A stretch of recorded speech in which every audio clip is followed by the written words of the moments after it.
মাটির মেঝে, টিনের ছাউনি, দেওয়ালে পলিথিন সাঁটা। বৃষ্টির দিনে যেন একটা কান্নার আওয়াজ ভাসে ওখানে। সেই ঘরে থাকে রিফাত। বয়স তখন 9 কিংবা 10। বাবা একজন দিনমজুর, মা গৃহিণী। সংসার চলে না, শুধু হাঁটে।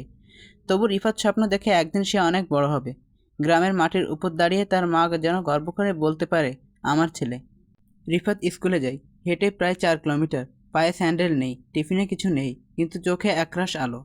স্কুল শেষে বন্ধুদের সাথে না থেকে সে চলে আসে মায়ের কাছে। মা কখনো একটা শুকনো রুটি দেয়, কখনো বলে আজ কিছুই নেই রে বাবা। তবু মা তার কাছে পরীর মতো। রিফাত ভাবে একদিন যখন চাকরি করবে তখন মাকে সোনার চুড়ি কিনে দিবে।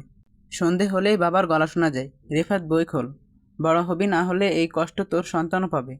এই কথাগুলো যেন রিফাতের মনে দাগ কাটে খুব গভীরে। রাতে রিফাত কুপিবাতির আলোয় লেখাপড়া করে আর মনের মধ্যে গুনগুন করে, আমি পারবো, ইনশাল্লাহ আমি পারবো। সময় গড়িয়ে যায়। রিফাত এখন ক্লাস 9। গ্রামের সবার মুখে মুখে তার নাম। রিফাত তো প্রথম হয় সব সাবজেক্টে। শিক্ষকরা তাকে বলেন, তুই হবি আমাদের স্কুলের গর্ব। মা একটু একটু হাসে, চোখের কোণে জলের রেখা নিয়ে। গর্ব আর দুঃখ একসাথে মিশে থাকে। কিন্তু জীবনের গল্প তো কেবল সাদা কালো হয় না।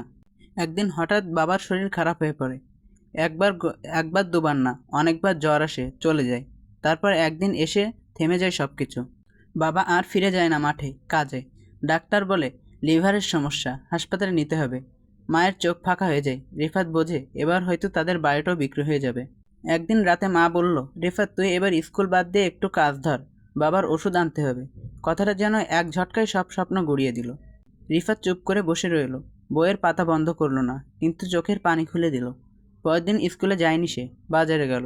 শুরু করলো চায়ের দোকানে কাজ। হাতে গরম গরম চা, মুখে চাপা কষ্ট। কেউ টের পায় না, একটা স্বপ্ন মরে যাচ্ছে প্রতিদিন। তবু সে লিখে চলেছে এক ডায়েরিতে, আমি হারিনি, শুধু থেমে গেছি সাময়িক। চায়ের দোকানে কাজ করতে করতে কেটে গেছে প্রায় 1 মাস। রিফাত এখন আর নিজের কথা ভাবে না।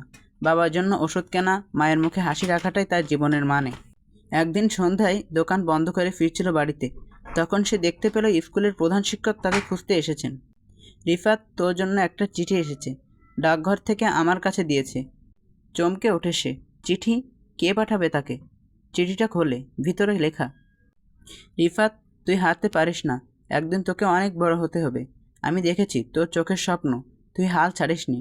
যদি প্রয়োজন হয় শহরে আসিস, আমি তোর জন্য অপেক্ষা করব। রায়হান স্যার। চোখ ফেটে জল আসে রিফাতের। রায়হান স্যার, সেই শিক্ষক যিনি তার প্রথম প্রেরণা ছিলেন। তখনই সে সিদ্ধান্ত নেই, না, আমি হারবো না। আমি আবার বই হাতে নেব, আবার স্কুলে যাব। যদি দিনেও চা বিক্রি করি, রাতেও পড়ব।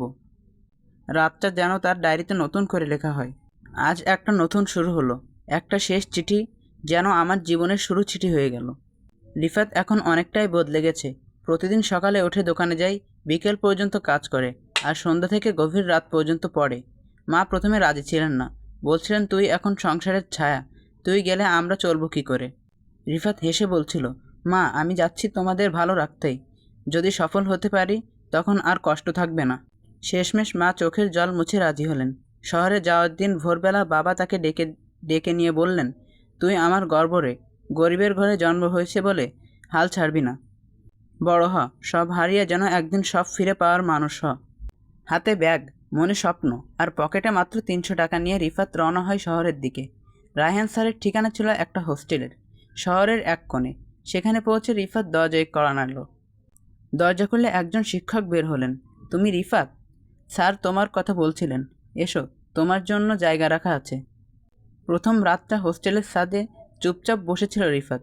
চোখের সামনে কেবল একটা দৃশ্য, মায়ের হাসি, বাবার ভেজা চোখ, আর একটা ছোট্ট দোকানের পিছনের গল্প। সেই রাতে সে প্রতিজ্ঞা করল, আমি একদিন ফিরে আসব, মাথা উঁচু করে।